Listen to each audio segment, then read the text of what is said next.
it's nothing new to hear Hatikva sung in the Soviet Union by Israeli artists. The song, and the hope for the future which it represents, still brings a small tremor to the heart and a tear to the eye.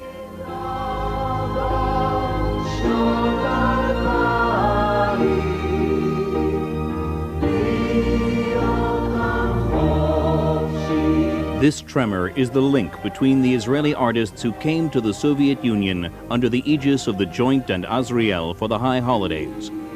For the Jews, this rendition of Hatikva is more than just a national anthem. It is a means for bringing Soviet Jews closer to world Jewry, for bringing Moscow closer to Jerusalem.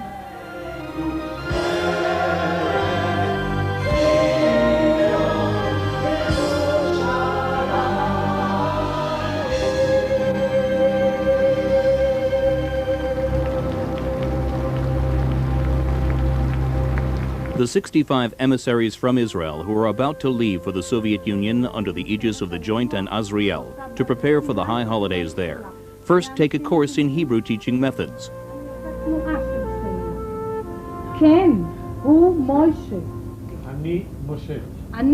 Operation Heart to Heart is a joint venture by the JDC in New York and Azriel in Tel Aviv, based on successful joint activities in the past. Within the framework of Operation Heart to Heart, the emissaries and holiday packages from Israel will arrive at some 30 different cities in the Soviet Union to help organize the high Jewish holidays, Rosh Hashanah, Yom Kippur, Sukkot, Simchat Torah, as well as Bar Mitzvah and Bat Mitzvah ceremonies.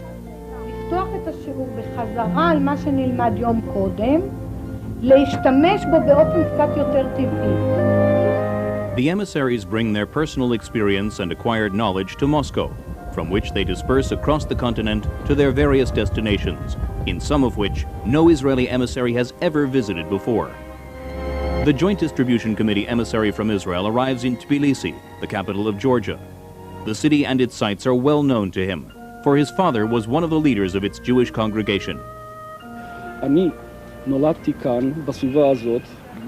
was born here in this area, in the synagogue courtyard, to the family of the chief rabbi and spiritual leader of Georgia. Here in this house, I was nurtured on the love of Eretz Yisrael and the Torah. Here I was educated according to the precepts of Judaism.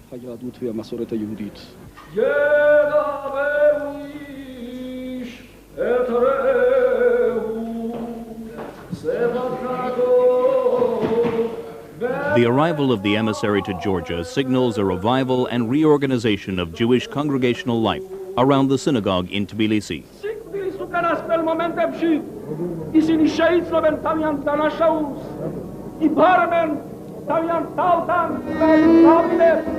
Not all of the synagogues in Soviet cities have remained in Jewish service. Some of them, like this one in Kishinev, have fallen into disrepair and ruins. The walls of the great synagogue of Lvov have been turned into paving stones in the city's Jewish quarter, which remains a reminder of past times.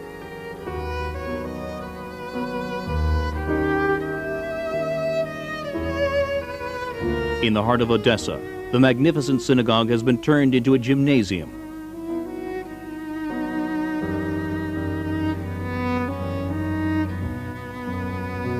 Another synagogue in Lvov served until not long ago as a timber warehouse. Immaculately crafted paintings, which were above the reach of the stacks of wood, still survive. Now only traces of a glorious past remain, and the stories of Lvov's splendid congregation told by Boris, a native of the city, to Israeli singer Esti Katz. Before the war, we've got here a very big Jewish society.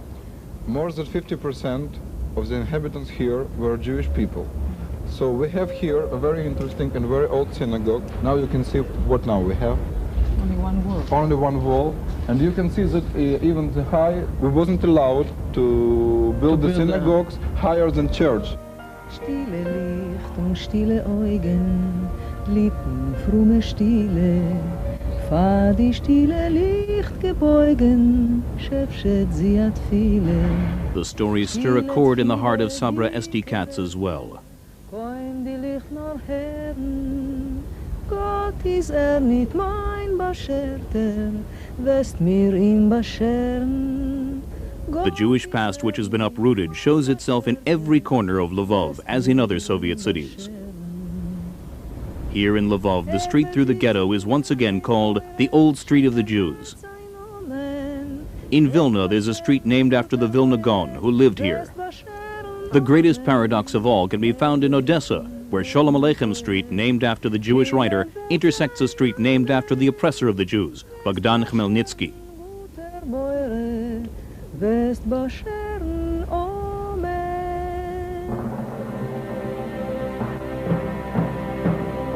The spirit of Khmelnytsky reappears from time to time today in Soviet cities, in the form of anti-Semitic slogans scrawled on walls, such as these in Kishinev that read, "Death to the Zionists."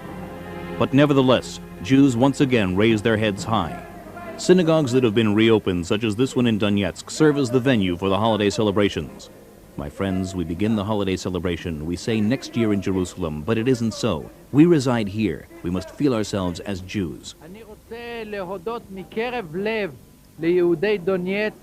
I wish to thank the Jews of Donetsk for giving me and my wife the special privilege of being with them on Rosh Hashanah, Yom Kippur, and Sukkot, and of reopening the synagogue in Donetsk, which has been closed these 60 years and more. In Donetsk, as in other Soviet cities to which the emissaries from Israel have come, the heart-to-heart operation organized by the Joint Distribution Committee and Azriel for the high holidays gives concrete expression to unity and togetherness.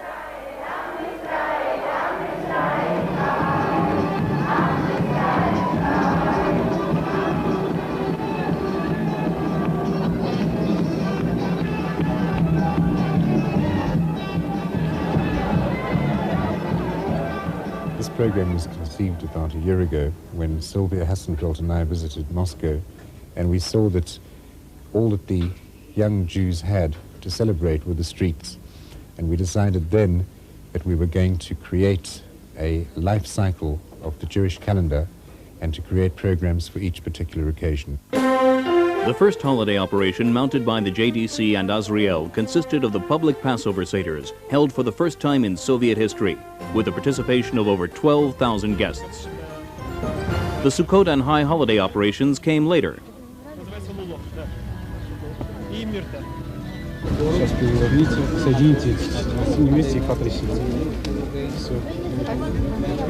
Asher, Ketshonu, Bemitzvoisov, Vekimono, Vekiono, Lizman, Azeh. Such a large gathering of Jews, until not long ago strictly prohibited by Soviet law, is now becoming a part of daily Jewish life in the Soviet Union. Word of this joyous Jewish revival, such as that of the high holidays, is spreading to every corner of the globe. The reports include the story of the Sukkot, which were sent by the Joint Distribution Committee and Azriel, and erected in many cities, such as Moscow, Tbilisi, Odessa, and Lvov. Dates from Israel are handed out at the Lvov Sukkah by guests and joint emissaries who've arrived from Israel. אשר קידשנו במצוותיו וציוונו להישב בסוכה. שלום חברים, שלום חברים, שלום, שלום.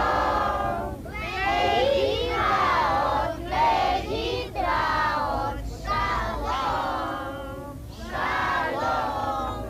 לפני סוכות We prepared the sukkah before the holiday. We invited the children to help us, and there was great excitement. Their parents came, old folks came, everyone wept. People said they'd never seen such a thing. Even those in their 60s and 70s said it was the first time they'd ever seen a sukkah. They went inside and wept. Their excitement and wonder were unbounded.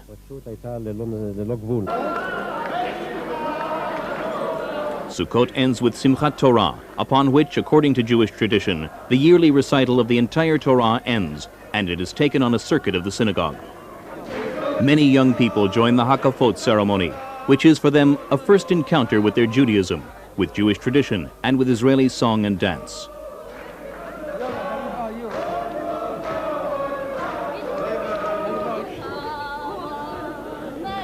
A mixture of Jewish and Israeli tradition, given expression by the youth of Odessa celebrating Simchat Torah for the first time in their lives.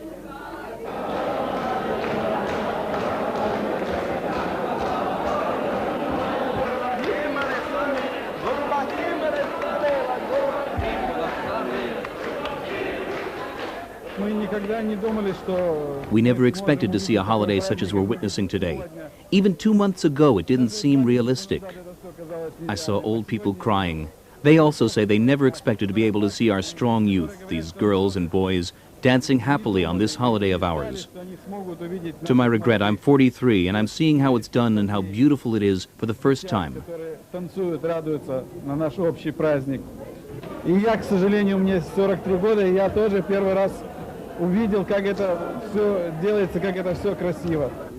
These remarks are made in Odessa, once a city and a mother in Israel, but now with little left of its Jewish heritage.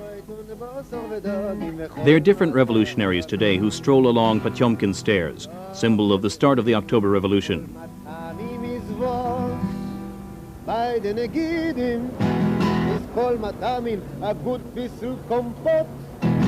Here in Odessa, following World War I, the Joint established the Ort Trade School in this building.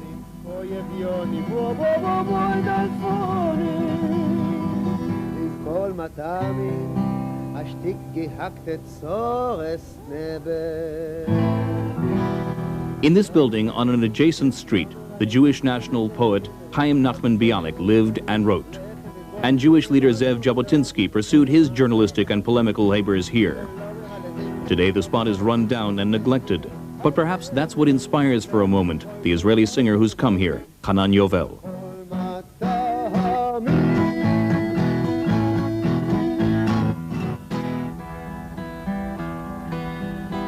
Traces of its Jewish life and heritage can be found even today in many corners of the city and its cultural life. A movie being filmed on the street deals with a Jewish subject. So many Jews having packed their bags already. The Jewish klezmer parts are being played by Gentiles.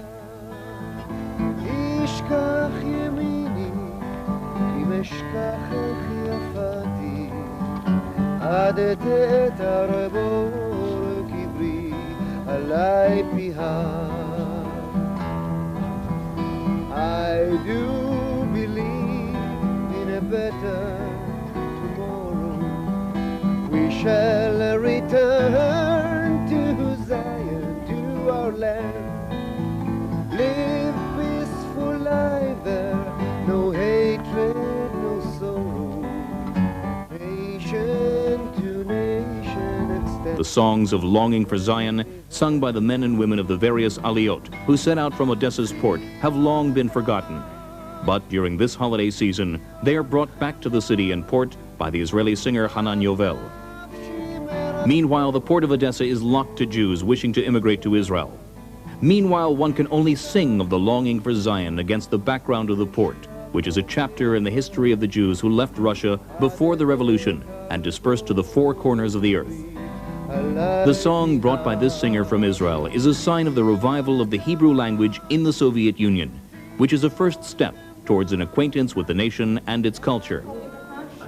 This Hebrew teacher, an emissary of the Joint Distribution Committee and Azriel, is one of 350 teachers from Israel who've arrived in the Soviet Union over the past year.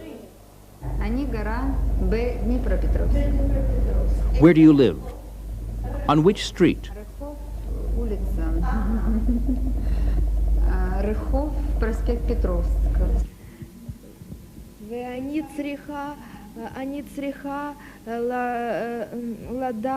I need to know Hebrew. I am studying Hebrew. It is our language. I want to be in Israel, in Petach Tikva. The Hebrew lessons are often reminiscent of the traditional cheder, the old institution revived in the synagogues where Hebrew is being taught. Are the kolchoz and the kibbutz the same thing?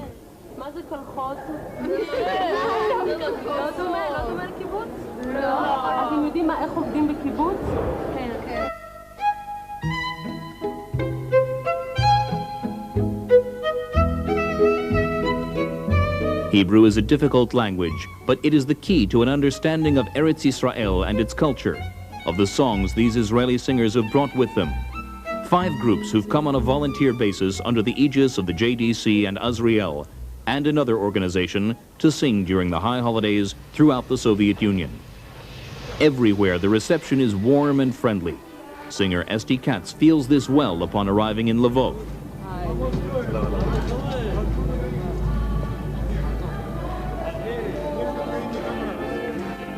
To the audience who've come to hear her sing, she says that only here, through this unmediated contact with local Jews, can she begin to understand her mother, a native of the Caucasus, and the many things she brought with her from Russia. To her mother in Israel, and to the audience in Lvov, Esti Katz dedicates her song, Hallelujah.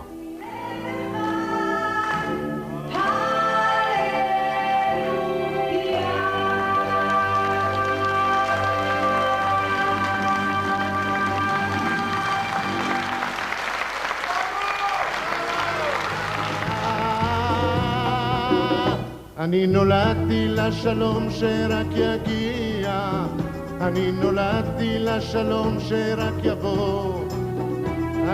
I was born for peace, sings the singer-songwriter Uzi Chitman before the Jews of the Ural Mountains in the city of Perm and Chelyabinsk.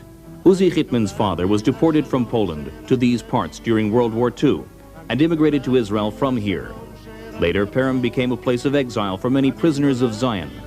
Now the son, Uzi, has returned to bring to the local Jews his own song of hope, I was born for peace. For singer Hanan Yovel, the encounter with the Soviet Union meant the first meeting of his life with his 90-year-old aunt, his father's sister, and her family. Я хочу приветствовать здесь свою тетю Фаину, ее и членов семьи, которые находятся в зале.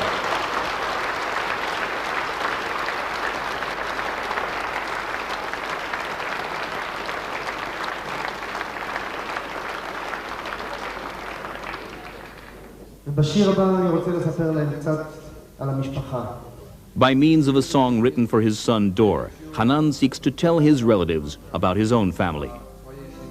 הדור הבא ישן בחדר הסמוך, אני שומע את נשימתו. הדור הבא חולם בחדר הסמוך. Dor in Hebrew means a generation. Hanan's song speaks of a meeting of generations, exactly like Hanan's unexpected encounter with his family in the Soviet Union.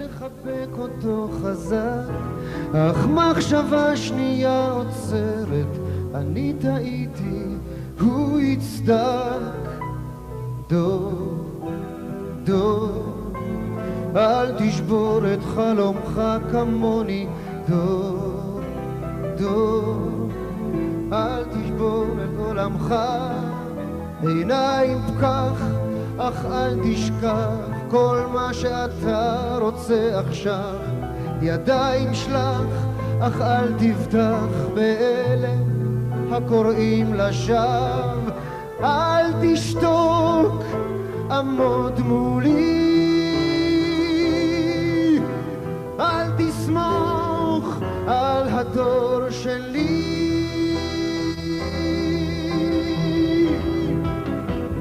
הבטיחו לי גם רבים וגם לא נתנו, אני אומר תשובות שלא קיבלתי. Singer Dorit Reuveni, who appeared in Dnipropetrovsk, Kiev and Vinnytsia, sings to her Jewish audience of the things said to her parents years ago upon their arrival in Israel.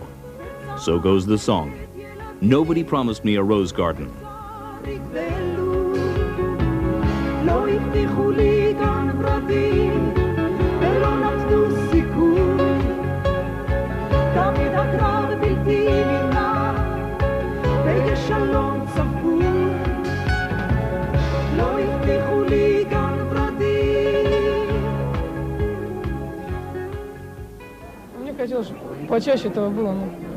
I wish more artists would come here more often to teach the local people Hebrew and Yiddish. They should come more often so that we can learn. There should be more such concerts. Oseh Shalom Yimromav, Maker of Peace on High, is the name of a song which graces almost every Jewish gathering in the world. The Jews of Dnipropetrovsk and Donetsk are honored to meet the writer of the song, Israeli composer Nurit Hirsch.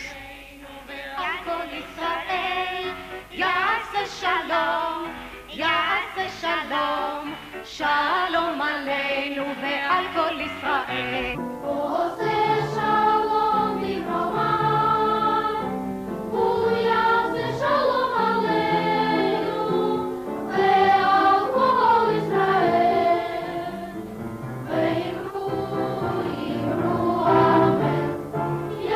Maker of Peace on High is also part of the artistic program being prepared by the Kishinev Children's Choir for the climax of Operation Heart to Heart, the Bar Mitzvah and Bat Mitzvah ceremonies.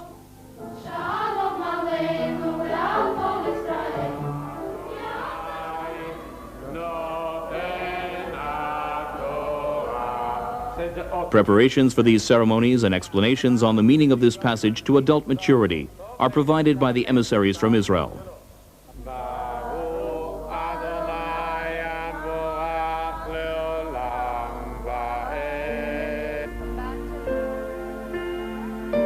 The emissaries have also brought with them holiday kits, a special gift on behalf of the Joint Distribution Committee and Azriel that include a Hebrew-Russian dictionary, a kippah, and special bar mitzvah and bat mitzvah certificates.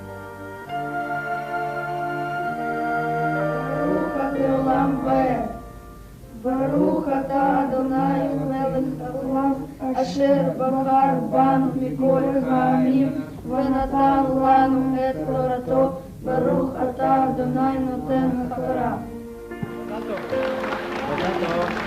בין 13 למצוות, מזל טוב.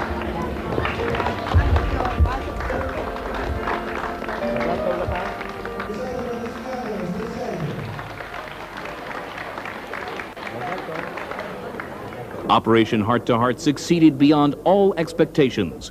According to the emissaries' reports, the high holiday events and bar mitzvah and bat mitzvah ceremonies were attended by some 100,000 participants. The reverberations reached thousands more.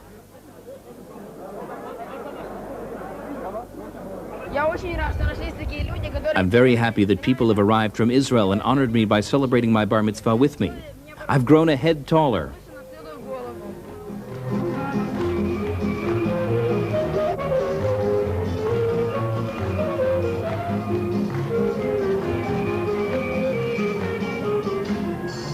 Helped by the emissaries from Israel, participants in the ceremonies prepared artistic programs for each and every event by themselves.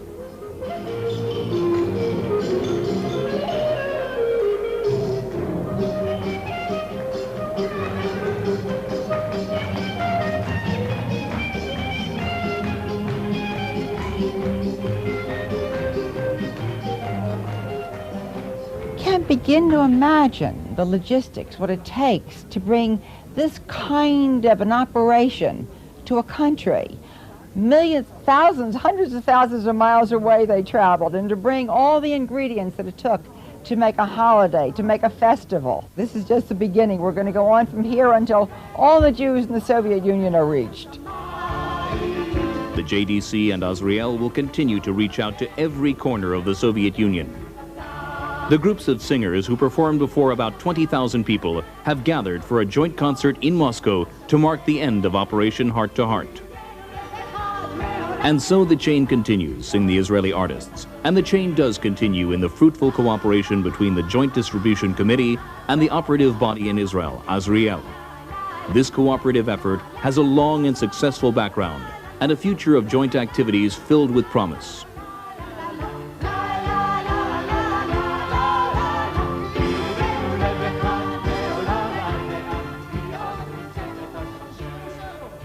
It's hard to believe that you could see the excitement and feel the reaction of wanting to be Jewish again and back to Israel. It was a tremendous, tremendous experience. We have a great deal more to do.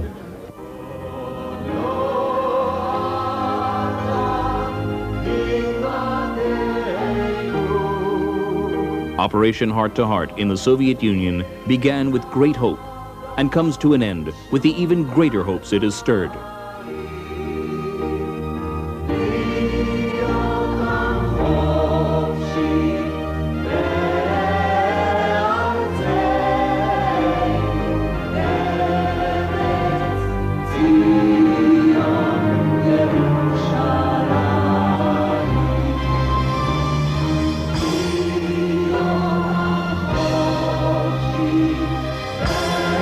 In this case, Hatikva is not just a national anthem, but the affirmation of a 2,000-year-old hope to see the Jews of the Soviet Union prepare the way.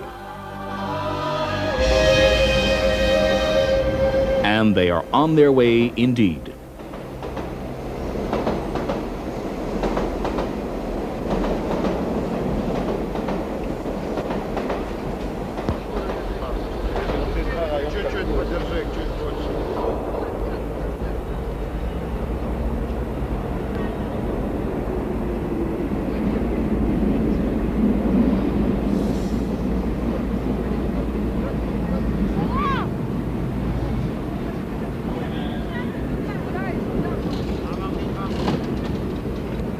שלום, ולהתראות בעוד שנה בירושלים.